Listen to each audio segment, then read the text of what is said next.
그런 애들이 들어와요. 그랬다가 그냥 환삼동, 뭐 껄쭉껄쭉한 그 환삼동 그런 게 들어와.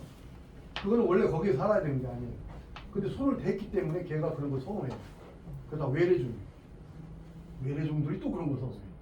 우리나라 고유종은, 토종은 아니에요. 그 다음에 들어. 그래서 최소 3년, 최대 한 10년 정도면 이제 그 토양에 맞는, 그 지하수 조건에 맞는, 기후에 맞는 생물들이 들어오기 시작해요. 그거를 보면서 처음에 조성하면 그걸 그런 게 들어올 거다 해가지고 쫙 갖다 심어요. 그럼 돈이 많이 들죠. 근데 좀 기다리면 걔들이 들어와. 그리고 지들이 경쟁에 의해서 외래종을 물리치면서 원래 토종이 딱 자리 잡는 거예요. 옛날에 토종은 아니지만 거기에 맞는, 왜냐하면 흙을 바꿨으니까 거기에 맞는 토종들이 자리 잡아요. 그때 비로소 그런 조건 하에서 생물이 어떻게 들어오는가를 모니터링하는 거죠. 우리가 생물, 그러니까 저기 한강에서 막 방생하고 막 그러잖아요. 이런 짓을 하면 안 되는 거예요. 그렇게 생물이 들어오면 이 먹이 생태계, 이 먹이 피라미드, 삼각형 생태계 분석을 하게 되면 이게 어느 부분에서 잘못됐구나 하는 그것만 다시 복원하는, 그것만 찾아가지고. 그러니까 돈이 굉장히 적게 들고 굉장히 과학적으로 가면서 지형은 옛날에 똑같은 지형이 안 될지라도 옛날에 생태계의 거의 70~80%에 육박하는 그런 상태로 기능적으로 복원하는 거예요. 그게 제가 얘기하는 복원이에요. 근데 생물학자들은 무슨 얘기를 하냐? 생물학자들이 하천 복원에 대해서 잘 몰라요. 그 생물이 거기 살아야 돼. 이렇게 생각, 그 생각만 하는 거예요. 그 다음 조건, 기반 조건에 대해서 생각을 하는 거예요. 지식이 없으니까. 그러니까 걔가 살려면 여기다가 집을 이렇게 집을 지어야 돼. 청계천처럼 이렇게 직선으로 해갖고 깨끗한 물만 보내준다고 되는 게 아니야. 뭐 해가지고 그런 식으로 하는 거예요. 그럼 걔가 그대로 남아있습니다. 원래 그렇게 하는 게 아니에요. 그 사람들 잘 몰라. 그 다음에 조경하는 사람들. 좀 있으면 그 조경의 대가가 저 같이 하천 생태복원 계속 같이 하면서 배운 사람이 있어요. 저보다 나이 거의 동갑이에요. 한 살 더 많은데 그분은 알아요 이제는. 그런데 대부분의 조경 기술자들, 조경 전문가들은 거기 우선 멋있게 보여야 돼. 멋있게 보이면 생물도 들어. 뭐 이런 식이야. 말이 안 되는 거죠. 그 청와대에 가보셨죠? 네. 세상에 멋대가리 있는. 그러니까 제가 보는 시각은 다른 거예요. 뭐 저렇게 멋대가리 없나? 이거 왕이 살았다는데. 저런 데서 뭐 좋다고 살았나? 저는 뭐 정원 꾸며놓은 것도 그렇고요. 진짜 매력 없는 곳이라고 저는 생각해요. 그게 보는 시각이 다른 거거든요. 이런 하나의 우리가 조그만 장소지만 바닷물이 들락날락 하면서 이제 에코 코리더라고 하는데, 코리더가 뭐냐면 생물이 왔다 들락날락 왔다 갔다 하는 그런 그 추이대, 그러니까 사면, 그걸 이제 코리더라고 합니다. 요런 건 코리더고 요거는 에코톤이라고 그러죠. 그런 거를 이렇게 물길 이런 거를 그 운영궁 이런 데도 보면 이렇게 쭉 감 따라서 이렇게 회랑이 있어요. 그 회랑을 바로 그 길을 코리더라고 해요. 코리더 영어로. 그런 것들이 굉장히 중요하죠. 그런 거를 옛날에 자연 그대로 우리가 기능을 살려주는 거. 그래서 이런 조성에서도 안 되고 생태적 복원만 염두에 두고 해도 그건 100점짜리가 안 되고 지형 복원을 우선 해야 된다. 기반적인 걸 우선을 우리가 복원의 개념으로 놓고 가야 된다는 그런 얘기입니다. 그러니까 제일 중요한 건 보존이 중요한 거고, 그 다음엔 복원이 됐으면, 보존이 안 됐으면 그렇게 가야 된다. 이거는 뭐 그런 넘어가고, 이거 보실까요? 여기 자연에서 이제 이런 걸 배우는 거예요. 제방을 우리가 하천에 물이 넘기 때문에 제방을 이렇게 안 딸 수가 없어요. 이거 이해 가시나요? 제방 부분을 딱 자른 거예요, 단면을. 이렇게 놓고 이쪽이 논인데 논을 옛날에 하천이었던 것을 이렇게 생물이 들어올 수 있도록 해주는 방법, 이런 방법이 있고, 그럼 여기가 이제 습기가 많겠죠, 낮으니까. 그 다음에 제방을 이렇게 안 하고 여기서부터 요 공간을 완만하게 눕혀주는 거죠. 이렇게. 그럼 생물이 이동하겠죠. 그게 좋은 거 그죠? 맞을까? 그럼 이건 또 얘보다 더 좋은 건 뭐예요? 어떤 홍수가 오더라도 튼튼하죠. 얘는 조금 불안하죠. 그렇지만 생물학적으로 얘가 더 보호가 되는 좋죠. 얘가 여기서 생물이 발생을 하니까 이제 그런 장단점들이 있어요. 그래서 여기가 이제 남양주 쪽인데요. 지금의 하천이 이렇게 돼 있습니다. 그리고 이게 옛날에 하천 부지였어요. 옛날에 하천이 이렇게 돼 있어요. 근데 왜 절로 돼? 이렇게 됐다, 이렇게 됐다, 지가 왔다 갔다 바뀌는 거예요. 이거 그러니까 자연스럽게 어. 자연스럽게 이런 섬이 생기는 거죠. 어. 왕수천인가요? 왕수천? 왕수천. 여기 왕수천. 음. 근데 지금은 여기가 뭐냐 유원지가 됐어요. 근데 결국은 맞아. 유원지 돼가지고 저걸 음.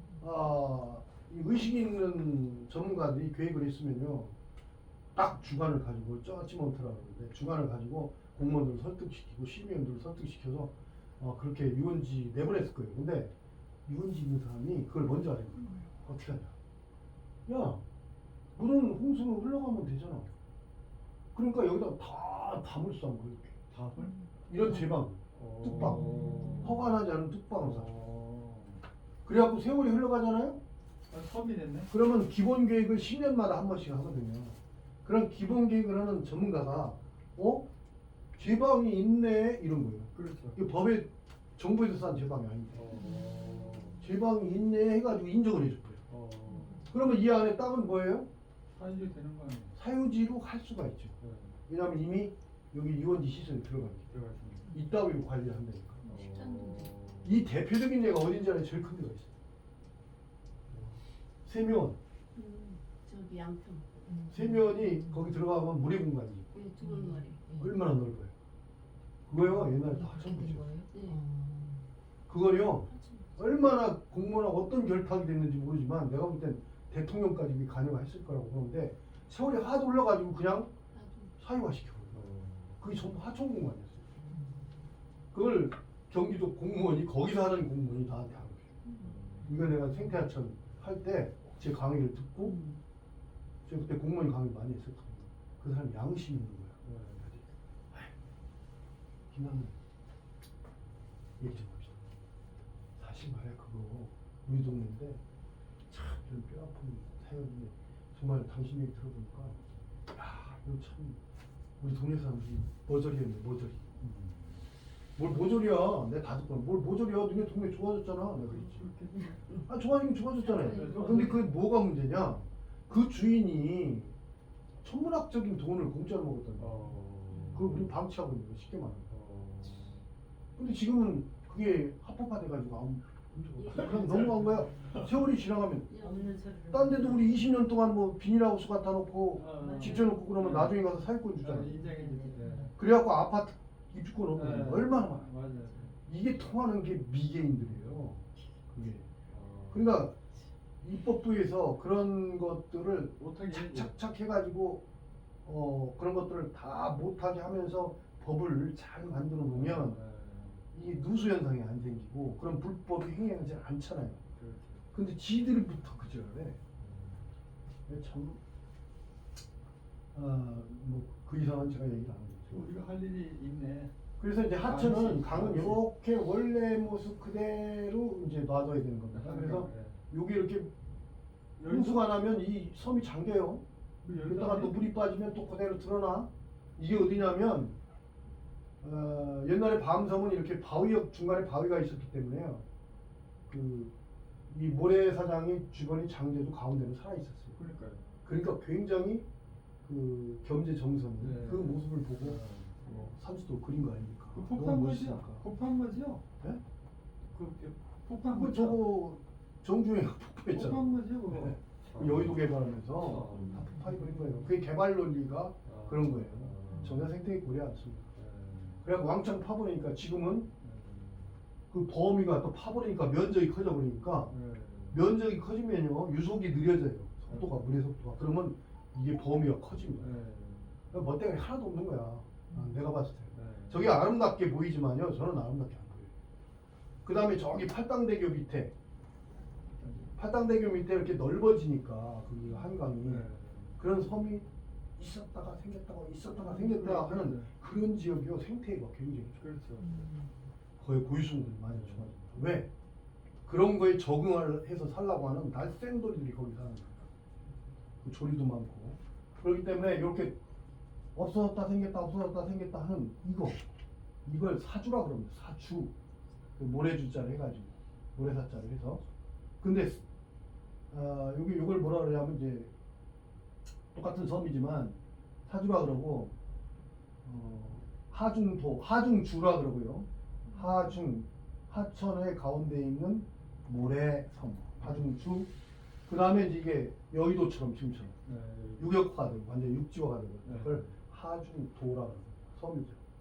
하중도가 되면 그건 이미 이런 그 아름다운 모습을 상실하게 돼요. 춘천의 그 상중도 하중도 또 그런 뜻인가요?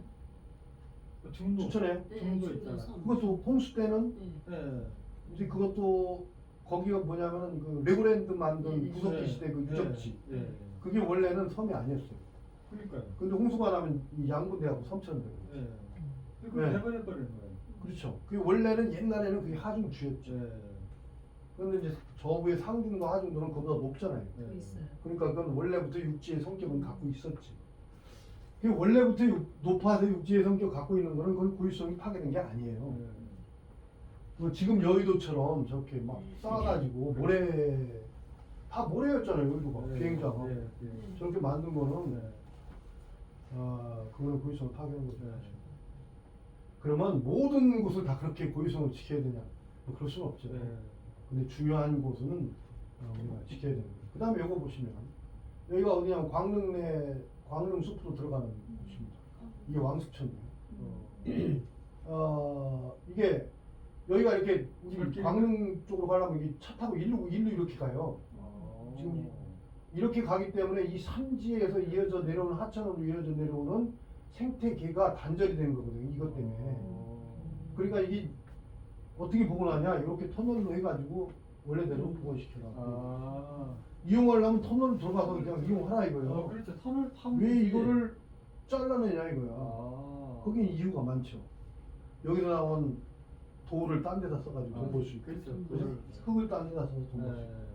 그런 거예요. 그렇게 되면 여기 저 광릉숲의 그 국립수목원 네. 거기 고유성이 자꾸 훼손이 되는 거죠. 자꾸 되는 거죠. 네, 이제 그런 거를 우리가 생각을 할 필요가 있다. 제가 고유성 측면에서 이걸 말씀드린 거예요. 그렇죠. 자, 이거 보십시오. 얼마나 아름답습니까? 아, 여기에 인공 요소가 있습니까? 자연 그대로. 일본이에요. 아, 일본? 일본에 이런 곳이 많습니다. 일본도 파괴는 많이 했는데 이렇게 그 보존을 하는 곳은 보존 그대로 하는 곳이 많아요. 이런 것이 이제 그 가만 놔둬도 돈 안 들여도 네. 지가 생물들이 네. 필요해서 자기들이 그 생겼다 없어졌다 또 자기들끼리 싸웠다가 또 우점화됐다가 뭐 여러 가지 작용들이 여기서 일어나는 거죠. 그다음 이런 가에는 그 모래 이런 자갈들이 그 수질을 좋게 하는 정화자금 이런 것도 여기서 이루어지고 이제 그런 여러 가지 것들이 있어요. 하나니까 이제. 자, 이거는 어디냐? 여기가 이제 이거는 나중에 한번 같이 갔으면 좋겠어요. 전라도 광주에서 한 30분 가면은 파순이에요, 파순. 파순인데 요게 뭐 같이 생겼어요? 꼭 저기 호랑이나 요거만 하고 호랑이 머리 아니에요? 이제 알고 있었구나. 아니 사자 뭐 아니 저기 골을 봐. 사자 눈하고 이코 똑같고. 그렇죠. 공 같기도 하고. 이게요, 뭘 얼굴이 이름이 옛날부터 범바위라고 이름이 내려오고 호랑이네. 호랑이. 바위예요. 네, 이게 지석강이거든요. 네. 지석천, 네, 두들강이라고 해요, 두들강.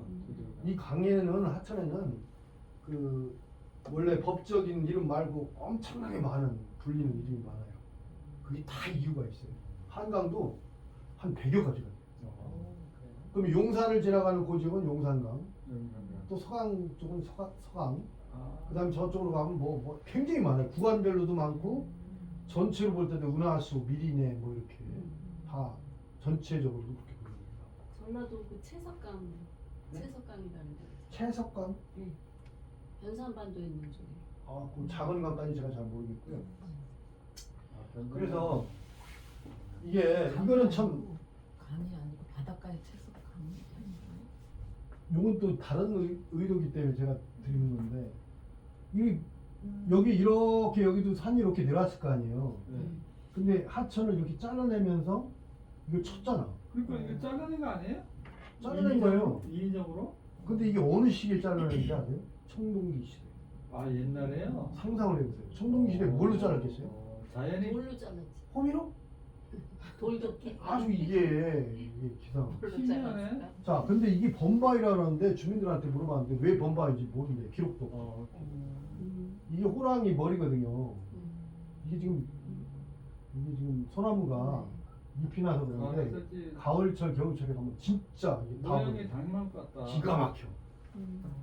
그래서 이게 기가- 이렇게 하면 어, 호랑이가 쫙 이렇게 많은 안 곳이. 되는 거야. 이 길이가 570m. 오.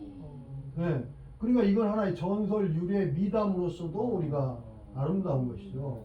그 이게 뭐냐면 얘가 여기 가면 이쪽으로 이렇게 가면 여기에 청동기 시대 열애 비리국 왕도가 있어요. 아, 그 정도? 그때는 5천 명 정도면 하나의 왕도입니다. 그렇죠. 소국. 그렇죠. 근데 여기서 어. 떼낸 돌을 네. 요 하천을 이용해서 요 하천 요것이 그 우리 이성사선 갔을 때도 그 저기 주은 얘기 네. 그때 안 했나요? 주은이 굉장히 넓은 강에 배 띄우는 걸 주인이라고 생각하는데 원래 그 배 무게에 따라서 깊이가 60cm만 되는 배가 뜰 때가 있어요. 그때는 뗏목이겠죠 이때는. 때문에. 그래가지고 일로 올려가지고 왕도의 양쪽에 수호신으로 고인돌을 쓴 거예요. 남방식 고인돌. 수호신이에요 수호신. 그러니까 그때는 저기 이쪽 강을 통해서 외부에서 쳐들어오면 이게 사람이 일일이 못 막아요. 무슨 뭐 무기가 제대로 있을 때도 아니고. 그러니까 우리는 그 천손이기 때문에 하늘에 비는 거예요. 우리는요, 우리 장 선생님 그거 모르시겠지만 여러 민족 중에 유일하게 기독교처럼 하늘만 숭배하는 민족이에요. 그건 절대 하늘이었죠. 그 예수님이 아니고 절대 하늘만 숭배하는 민족이에요. 그래서 아리라는 게 거기서 나온 거고 아리라.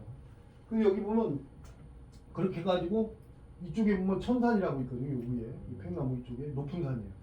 거기 가면 이 바위산인데 바위를 이렇게 쳐냈어요. 바위가 껄껄껄껄 하잖아요. 그거를 저기 쳐들어주고 이게 빽빽 쳐내요. 아, 못 들어오게. 네. 쳐내는 건 쉽잖아요. 근데 손으로. 강한 돌로도 칠 수가 있어요. 네. 그리고 길목만 딱 지키는 거. 물좀 그럼 여기서 저기 쳐들어오면 아니 근데 옥수수. 요울로 해서 올 거 아니에요. 그러면 얘들 못 막아. 도저히 못 막겠어. 그러면 그 산으로 올라가요. 그렇지. 천사로. 그때는 제정일치 시대이기 때문에 그 제사장이 왕입니다. 제정일치 시대. 거기 가서 하늘에 다 기도를 그냥 살려달라고. 그런 식의 이제 하나의 체계였어요. 체계. 근데 이런 호랑이 바위만 있는 게 아니고 여기가 호랑이 바위다. 그럼 여기는 용바위. 그다음에 여기는 뱀바위. 뭐 이런 영마리 동물이라고 그래요. 옛날에 좀 고양 이런 것도 무슨 영마리 해가지고 영이 있다 이렇게 해가지고 그 좀 사람 말 잘 알아듣고 명확하면 영마리 동물이라고 난 들었던 것 같은데 그런 애들이 여기가 다 바위가 있는데 그 바위의 그런 형태가 그렇게 돼 있고 이제 걔들은 너무 닮지는 않았는데 얘는 정확하게 제일 크니까. 그리고 그렇게 하면서 이제 1차 방어선으로 만들고 그다음에 2차는 그 수호신 고인돌이 지켜주고 3차는 거기 올라가서 하늘의 마지막으로 제사 비는 거예요. 그런 체계로 군사 방어 체계가 된 겁니다. 옛날에 배 타고 공격했으니까 다. 예? 그렇죠. 배 타고 옛날에 물 따라서 다물 따라 공격했으니까. 자, 근데 또 재밌는 게 뭐냐? 일단 아마 화면이 나올지 모르는데 이 천산 있죠, 천산. 네. 천산 여기 있으면 왕도가 여기 있고 네. 이렇게 건너면 여기에 칠성단이 있습니다. 이쪽에. 제단. 이게 뭐냐? 기독교의 요단강이야. 요단가 건너. 자, 이쪽이 북쪽이죠. 네. 여기가 남쪽이고. 그러니까 사는 사람은 이 왕도는 남향에서 살잖아요. 이때부터 남향이 있었던 거예요. 풍수지리죠. 그다음에 여기는 음지야, 북향이야. 왜냐하면 산이 여기 있으니까 또. 그 칠성단인데 요거는 뭐냐? 이 죽은 자들을 왕이 됐건 뭐 죽은 자들의 무덤인데 그 죽은 자들을 위해서 하늘에 제사 지내는 거죠. 그 다음에 밑에 가면 고인돌 어마어마한 고인돌 있어요. 그 화순의 고인돌 세계 최고잖아요. 어마어마하게 크잖아요. 많고 그거를 세 개를 쫙 네 개를 연결하면 정확하게 북극성으로 갑니다. 쫙 연결하면 북극성으로 정확히 가요. 그럼 하늘의 중심이 이 지구에서는 어디라고 봤어요? 북극성이라고. 천문의 대가였다는 거예요. 근데 이거를 제가 그 화순군수 여기 이제 고인돌 때문에 제가 갔어요. 고인돌 때문에 야 저기 왜 이렇게 고인돌이 많지? 해가지고 갔는데 내가 저 일을 한번 만들어봐야겠다 해가지고 자료를 뒤지다 보니까 이 범벅이가 나오는 거예요. 그리고 한 회장님하고 그 오순재 교수랑 같이 이렇게 고구려사 하신 분이 있어요. 야 우리 한번 저기 가자. 내가 일을 하나 만드는데 한번 가서 보자 해가지고 아 그럼 일 만들어갖고 얘기해. 가서 3억짜리 일을 제가 만들었어요. 그래서 한국건설기술연구원의 이사님 박사하고 너는 공학적으로 분석을 해라. 나는 역사조사에서 이거의 미래의 여기 고유성을 담은 하나의 공간으로 내가 만들겠다. 이렇게 해갖고 야 그거 좋다 해가지고 우리나라 강역사의 최초의 작품이 됐구나 해가지고 들떠가지고 있었는데 가서 조사를 해봤어요. 한 회장님이 주로 조사했죠. 근데 이 바위가 이 구멍이 뚫려 있는 거야. 이 바위 이렇게 이 바위가 전리가 있잖아요. 금이가 있잖아요. 우리 바위 자체는 화강암이 아닌다. 그런데 거기 구멍이 뚫려 있는데 동그란 구멍이 이게 뭐 5cm 정도 되는 것도 있고 한 10cm 되는 것도 있고 그거보다 큰 것도 있어요. 그리고 깊이가 있는 거예요. 그리고 여기서 딱 그 구멍이 있었는데 딱 떨어져 나가고 고인돌은 그걸 고인돌을 쓰고 그 흔적이 이렇게 남아 있어요. 동그랗게. 아니 청동 시대에 저걸 어떻게 뚫었지? 이게 관건인 거예요. 그 동그랗게 어떻게 뚫습니까? 청동기면은 우리가 뭐 쇠가 있었잖아요. 세문경하고 청동기 검, 네. 청동기 검. 그거는 이제 우리 고인돌, 그다음 빗살무늬 토기, 청동기 검은요 우리나라 판도를 얘기해주는 중원의 대륙에 있는 판도를 얘기해주는 세 가지예요. 다. 나중에 나오겠지만 그건 다 우리나라 판도였어요. 옛날에 고대. 그게 그 고조선이라는 게 그래서 고증이 되는 거거든요. 아무리 독립공정을 중국에서 한다 하더라도 그거는 나중에 꼼짝 못해요. 하면 하라 그래요. 그래서 야 그걸로 이거 파지 않았겠어. 그것밖에 팔 이유가 없는데 몇 년을 팠겠어 저거. 그리고 저렇게 동그랗게 할 수 있어? 했는데 하나님이 그걸 찾아낸 거예요. 야 그걸 본 거 아니야. 영국에 가니까 이게 있어요. 근데 우리보다 작아. 여기다가 약품을 넣어요. 약품을 넣고 그러니까 저거 뚫는 거는 약품을 넣어갖고 이제 그것이 이제 좀 사그러 들어갈 거 아니에요. 사그러 들어가면 우리 나무를 강한 나무, 박달나무는 우리 민족에 나옵니다. 그 박달이라고 하는 것은 우리의 그 단군의 그 박달족 이렇게 하고 전부 그게 우리나라에 그 연결돼 있어요. 천신하고 다 연결돼 있는 그런 아주 소중한 나무인데 그 미신이라는 개념이 아닙니다. 저는 그런 얘기 안 해요. 그거를 딱 심어요. 박달나무밖에 없었을 거예요. 왜냐면 지금 나무는 없으니까 모르지. 심고서 겨울이 되면 여기다 물을 딱 공급해요. 그럼 물을 공급하면 팽창이 되니까 얘가 계속 팽창이 되면 바위가 못 견디고 떨어져 나가는 거예요. 이 그런 식이 된 거죠. 그것밖에 없다. 그게 영국에 있다. 근데 거기보다 이게 구멍이 더 크다고. 대단한 거죠. 청동기 시대. 그래서 이제 이걸 고증하기 위해서 저기 전번에 한번 연천에서 말씀드렸나? 연천 박물관장 최무장 교수 그 소르본대에서 수석 졸업한 그 고증학자가 있어요.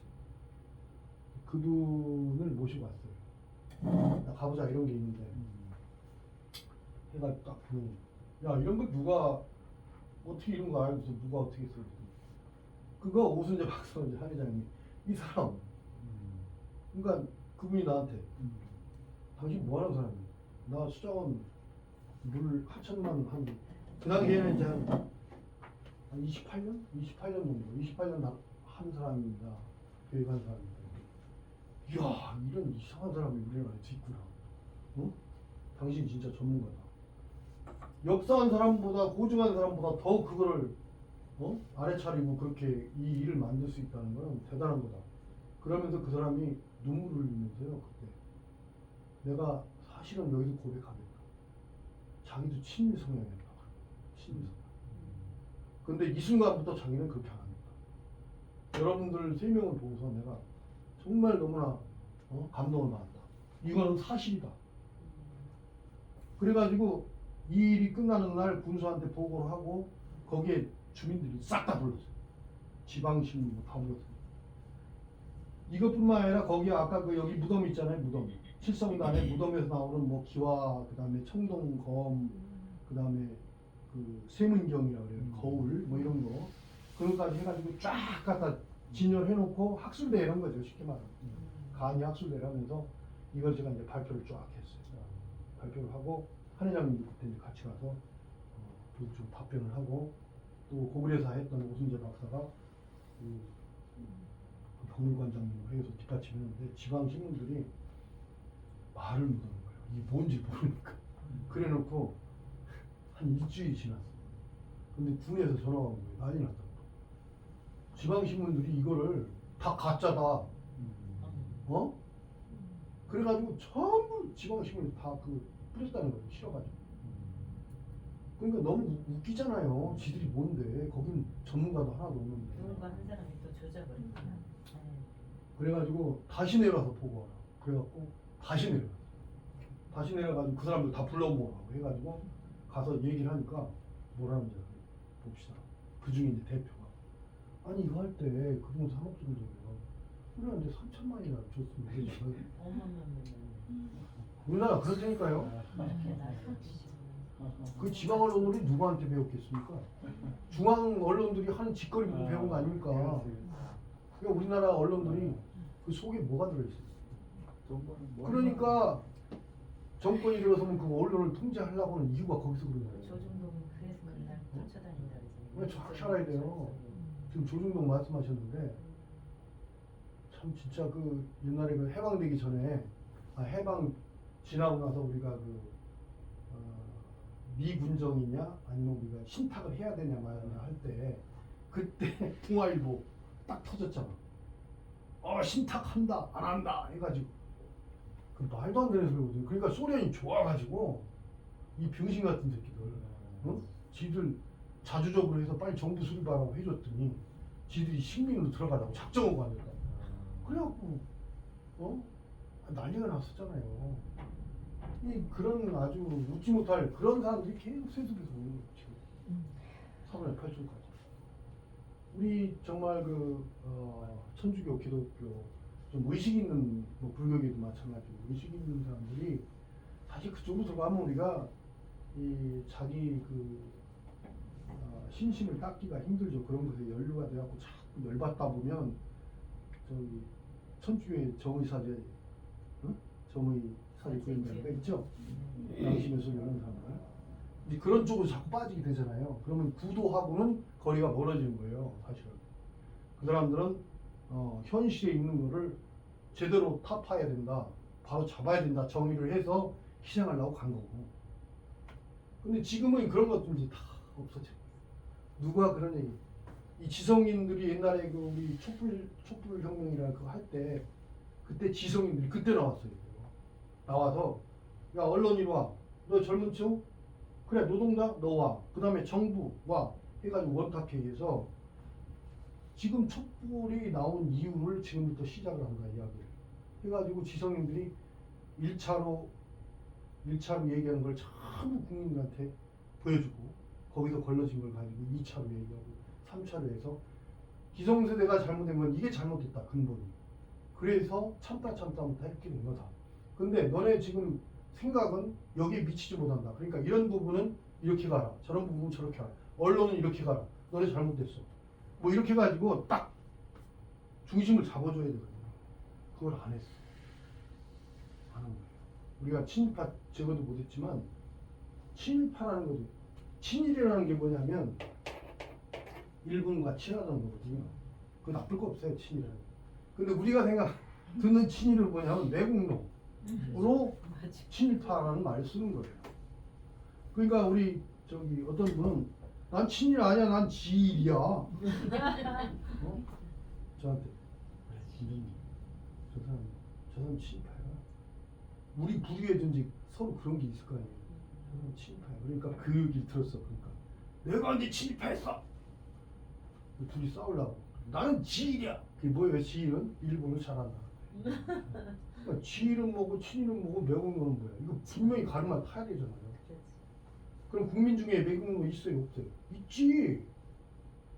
있죠. 또 완전 든다. 아, 일본이 와서 못된 짓 하고 그러면 딱 저항을 해야 되는데 도망가. 그거 매국노라고 취급할 수 있어요. 정도의 문제지. 그렇게 하면 안 되는 거예요. 진짜 자기가 작심해가지고 원래 그 친일파의 가장 그 거두가 누굽니까? 이완용이죠. 이완용이가 원래는 대단한 학식 있는 자였어요. 근데 왜 친일이 그러니까 왜 나라를 팔아먹는 쪽으로 갔냐? 도저히 안 되겠다는 이래갖고 국민 다 죽이겠다는 거예요.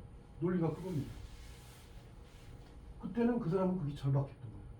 살리고 봐야 되니까. 자기 혼자 이게 안 되니까. 논리가 그거예요. 근데 후대 사람에 있어 보면 웃기고 차가워. 네가 그 정도의 위치에 있으면서 그런 생각을 해? 이렇게 보는 거죠. 어쨌든 사실 이완용보다 더 나쁜 놈들이 있어요. 밝혀지지 않은 사람들. 그러니까 우리가 그 어떤 진실을 볼 때는 이런 역사도 마찬가지예요. 이 작은 곳이지만 이게 이런 거를 드러내서 이 지역에 맞는 고유한 문화를 만들어 줘야 되는 거죠. 자연을 회복시켜 가는 거죠. 그런 것이 소위 제가 이제 하천에서는 하려고 했던 근데 그거 1호로 한 게 저기예요. 한평 나비 축제를 세계나무 축제로 만들고 그거예요. 그게 이제 그 이 강을 복원한 거예요. 이거는 이제 나중에 이 다음 단계의 설계자 회사가 사실은 이걸 내가 했기 때문에 내가 설계를 해야 되는데 그 우리나라 지도가 그렇게 안 돼요. 다시 입찰 보게 돼 있어요. 설계 단계가. 근데 모르는 사람이 또 이 일을 또 그 다음 단계 일을 따갔네. 이게 보니까 군수도 바뀌고 그때는 먼저 군수가 한 거는 자기가 이어서 하려고 그러면 쪽팔리니까 안 하나. 그게 우리나라의 병폐예요. 이게 큰 병폐입니다. 근데 그 국민이 그걸 용인을 해. 그거 막아야 되거든. 그 예산 낭비가 얼마나 심한데요, 그게. 그러니까 원자력? 그 문재인 정부에서 원자력 다 죽이려고 그랬잖아요. 근데 왜 죽여야 되는지 정확하게 국민한테 해서 설득을 시켰어야 돼요. 근데 자기가 임기가 5년이니까 그럴 시간이 없는 거예요. 그것도 문제인 거예요. 그러니까 안 하고 저거 있어. 그 뭐지? 태양광. 근데 지금 정부는 원자력 다시 회복시켜갖고 오히려 원자력 외국에서 수입해가지고 하잖아요. 그러면 어느 게 맞냐? 국민들은 어느 편에 설 겁니까? 어느 게 맞다고 따질 겁니까? 따져야죠. 그게 원래 천조 예산 수익을 낼 수 있는 건 문제 있는 거지. 4대강 한 거요. 4대강하고 게임도 안 됐고 난 4대강 반대 문제. 그러니까 우리나라 정권이 이게 문제라는 거야. 쉽게 말하면 믿을 놈 하나도 없는 게 여와의 아예 관계다. 그래놓고 뒤에선 딜해요. 딜합니다. 그러니까 외신들을 우리가 많이 봐야 돼요. 외신들을 보게 되면 그걸 알 수가 있어요. 그래서 우리가 고유성을 찾아야 되는 거는 민족의 정체성도 찾아야 되면 민족이 고유한 것들을 우리 젊은이들이 먹고 살기 위해서 고군분투한 세대의 다음 세대인데 배는 부르고 쟤들이 편해지긴 했는데 국토가 파괴되고 또 정신문화가 황폐해지고 그러니까 무슨 옛날에 저 용산 쪽에서 벌어졌던 사건이 뭐예요? 꼬맹이들 그 외국 문화가 받아가지고 한 거. 할로윈 그따위 사건이 일어나는 거예요. 아니 그게 처음 잘못한 게 아이들의 잘못이지 그게 무슨 공무원의 잘못이에요? 근데 그거를 책임지게끔 하려니까 공무원 뒤진 거예요. 아니 아이들이 가가지고 야 빨리 가 해가지고 뒤에서 밀고 그래갖고 그게 생긴 거 아닙니까? 원래 잘못은 그거잖아요. 그게 뭐냐? 그 독일 가 있는 그 내 후배가 뭐라 하냐면 그런 얘기를 하는 거예요. 한국의 지금 젊은 애들이 문화가 잘못됐다. 한국의 그 고유한 문화는 서로 간에 예절이 있다는 거예요. 질서가 있고. 그런데 저런 문화는 그 히피나 좋지 못한 족속들이 쓰는 문화에서 나오는 거라는 거죠. 근데 젊은이들이 볼 때는 아 그거 우리가 노는 건데 그거 자체가 뭐가 문제야 이렇게 나오는 거예요. 생각이 거기밖에 못 미치지 못하는 거예요. 그래서 우리는 고유 문화가 뭔지를 우리가 찾아서 남겨놔야 된다는 거예요. 우리 세대가. 우리가 그걸 남겨야 돼요. 시간이 지나가면 못해요. 그래서 그런 역할들을 우리가 해야 되기 때문에 자꾸 이런 한 부분이지만 이런 걸 우리가 하는 거죠. 점차 이제 지금은 잘 모르시겠지만 이걸 사례를 들어갖고 우리가 찾아가면서 이걸 어떻게 지정할 거냐 이런 걸 하게 돼요.